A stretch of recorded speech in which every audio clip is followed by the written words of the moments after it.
अस्सलाम वालेकुम। Let's start anatomy with the introductory lecture. Anatomy start करने से पहले आपको सेल और टिश्यू के बारे में पता होना चाहिए। जो सेल है वो सबसे पहले डिस्कवर किया था रॉबर्ट हुक ने 1665 में। जैसे कि हम लोग 9th क्लास से पढ़ते आ रहे हैं कि जो सेल है वो स्ट्रक्चरल और फंक्शनल यूनिट है हमारी लाइफ का।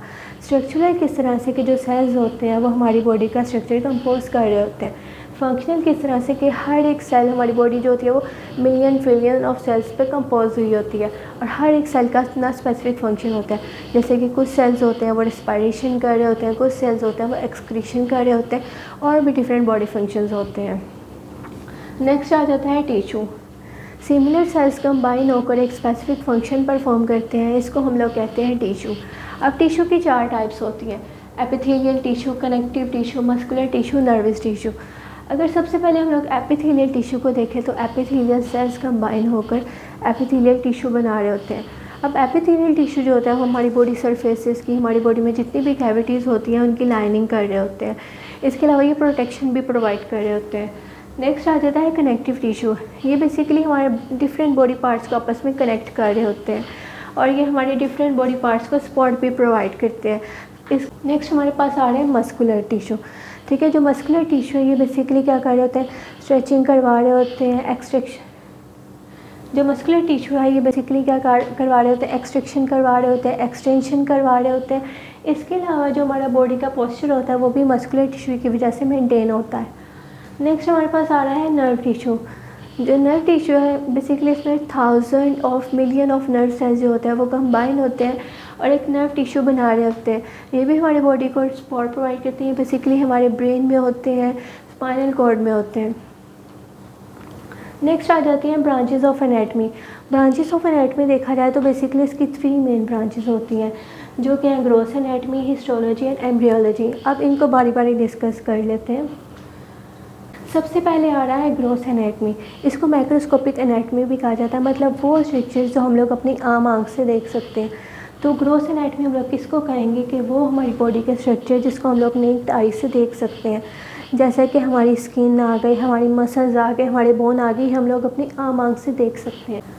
नेक्स्ट आ रहा है हिस्टोलॉजी।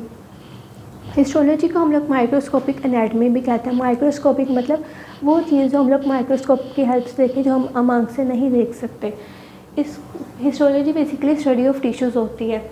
अब इसमें हम लोगों ने माइक्रोस्कोप की हेल्प से हम लोगों ने जो फाइन टू फाइन डिटेल्स भी होती है हमारे सेल्स में, हमने उसको देखना होता है। जैसे कि न्यूक्लियस कहाँ पे है, साइटोप्लाज्म कहाँ पे है, किस कलर का है, किस तरह से है, एबनॉर्मल है, नॉर्मल है, इस सब को हम लोग देख रहे होते हैं हिस्टोलॉजी में। नेक्स्ट हमारे पास आ रहा है एम्ब्रियोलॉजी।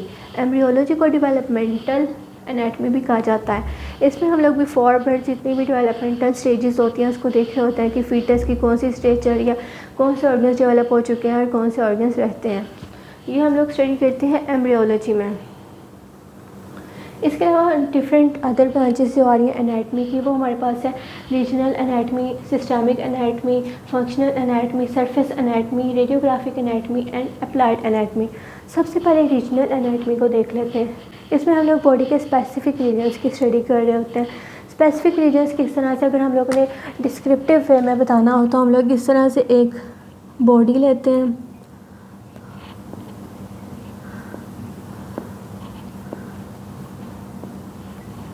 ठीक है, इस तरह से हमारे पास एक बॉडी आ गई। इसको हम लोगों ने डिस्क्रिप्टिव वे में जब हम लोगों ने इसको एक्सप्लेन करना है, हमने इसकी स्टडी करनी है, तो हम लोग इसको 3 पार्ट्स में डिवाइड करेंगे। सबसे पहले हमारे पास आ जाएगा हेड और नेक। उसके बाद हमारे पास आ जाएगा ट्रंक और थर्ड वन पे हमारे पास आ जाएंगे हमारे लिम्स। ये हमारे पास है लोअर लिम्स और ये हमारे हैं अपर लिम्स। अपर लिम्स में हमारे पास आ जाते हैं, हमारे आर्म आ जाता है, फोर आर्म आ जाती है, हमारे हैंड्स आ जाते हैं। जबकि जो लोअर लिम्ब है वहाँ पे हमारे पास आ जाते हैं, हमारी थाई आ जाती है, हमारी लेग आ जाती है, हमारी फुट आ जाती है। ये सब हम लोग स्टडी कर रहे होते हैं रीजनल एनाटमी में, मतलब हमारी बॉडी के स्पेसिफिक रीजन्स। नेक्स्ट हमारे पास आ रहा है सिस्टमिक एनाटमी। इसमें हम लोग अपने बॉडी के सिस्टम्स को स्टडी कर रहे होते हैं। नेक्स्ट हमारे पास आ रहा है सिस्टमिक एनाटमी। इसमें हम लोग बेसिकली अपने बॉडी के स्पेसिफिक सिस्टम्स को स्टडी कर रहे होते हैं। जैसे कि यहाँ पे एग्जांपल में दिया है cardiovascular system. Basically cardiovascular system जो होता है ये ब्लड की सर्कुलेशन करवा रहा होता है। अब एनाटमी के हवाले से हम लोग इसमें क्या देखेंगे कि इन्फीरियर वेना कैवा कहाँ पे, सुपीरियर वेना कैवा कहाँ पर है, एओर्टा कहाँ पर है, डिफरेंट जो हमारे हार्ट के पार्ट्स होते हैं उसकी बेसिकली हम लोग ने स्टडी करनी होती है, और भी डिफरेंट ऑर्गन्स आ जाते हैं। थर्ड वन हमारे पास है फंक्शनल एनाटमी। फंक्शनल एनाटमी में बेसिकली हम लोगों ने अपने ऑर्गन के फंक्शंस को उसके स्ट्रक्चर के साथ रिलेट करना होता है, ठीक है। इसमें मतलब हमारे पास एनाटमी भी आ रही है, फिजियो भी आ रही है। एनाटमी मतलब हम लोग उसका स्ट्रक्चर देख रहे हैं और फिजियो मतलब हम लोग उसका फंक्शन देख रहे हैं, ठीक है। जैसे हम लोग किडनी देखेंगे, उसका स्ट्रक्चर क्या है, वो बीन शेप होती है, ठीक है। इसके अलावा उसका फंक्शन क्या है कि वो एक्सक्रीशन करवा रही होती है, हमारी बॉडी में डिफरेंट वाटर और जितनी डिफरेंट जो सॉल्ट्स होते हैं उनकी कंसनट्रेशन को मेंटेन करके रखती है। ये हम लोग स्टडी कर रहे होते हैं फंक्शनल एनाटमी में। नेक्स्ट हमारे पास आ रहा है सरफेस एनाटमी। सरफेस एनाटमी में बेसिकली हम लोग जो हमारी बॉडी के डीपर स्ट्रक्चर्स होते हैं उनको हम लोग सरफेस और बॉडी के साथ रिलेट कर रहे होते हैं। किस तरह से? ऑब्वियसली जब हम लोगों को पता होगा हमारा ऑर्गन जो है वो किस साइड पर है तो हम लोग उसको स्किन पे इजीली मार्क कर सकते हैं। जैसे जो हमारी किडनीज़ होती हैं वो हमारी रिब्स के बिलो होती हैं बैक साइड पर, तो हम लोग इजीली उसको हम लोग अपने स्किन, अगर हमें उसकी पोजीशन का पता हो तो हम लोग उसको स्किन के ऊपर मार्क कर सकते हैं। हार्ट की पोजीशन का पता हो तो हम लोग उसको स्किन पर मार्क कर सकते हैं। अगर सरफेस एनाटमी के लिए आपको रीजनल एनाटमी का इन्फॉर्मेशन होना बहुत ज़रूरी है। नेक्स्ट वन हमारे पास आ रहा है रेडियोग्राफिक एनाटमी। इसमें बेसिकली हम लोग अपने बॉडी स्ट्रक्चर्स को स्टडी कर रहे होते हैं यूजिंग डिफरेंट इमेजिंग टेक्निक्स जैसे कि एक्सरेज के थ्रू, अल्ट्रासाउंड के थ्रू। नेक्स्ट हमारे पास आ रहा है अप्लाइड एनाटमी। इसमें बेसिकली हम लोगों ने डिजीज़ को डायग्नोज करना होता है और इसको ट्रीट करना होता है।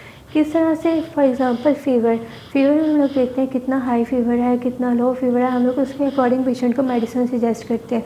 जैसे कि अगर बहुत ज़्यादा हाई फीवर नहीं है तो हम लोग उसको आइब्रोफिन या पैनाडोल टेम्परेरी तौर पर सजेस्ट कर देंगे। अगर क्योर नहीं होता फीवर तो हम लोग उसके लिए डिफरेंट टेस्ट वगैरह करवाएंगे, जैसे कि ब्लड कल्चर करवा सकते हैं और विडाल टेस्ट करवा सकते हैं अगर पेशेंट को टाइफाइड है जो फीवर है उसका परसिस्ट रह रहा है। That's all about the general introduction and branches of anatomy.